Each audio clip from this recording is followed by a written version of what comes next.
আসসালামু আলাইকুম সবাইকে। আশা করি সবাই ভালো আছেন। আর ছোট একটা অ্যানাউন্সমেন্ট ছিল।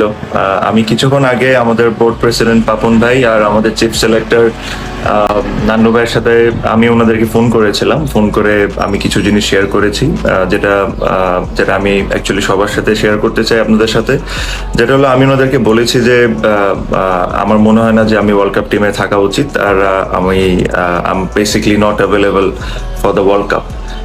এটার দুই তিনটি কারণ আছে।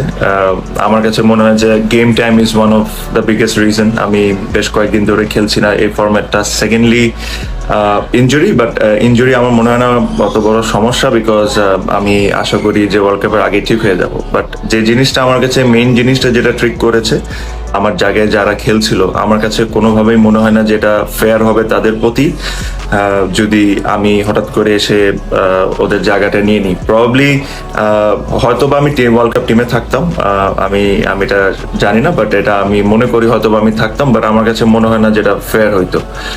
So I've conveyed my messages to both president and the selectors. আর সো এটাই, প্রবলি ওয়ার্ল্ড কাপে আপনারা আমাকে দেখবেন না, বাট আমি এতটুকু বলতে পারি যে I wish all the best for the team for this series and the world cup.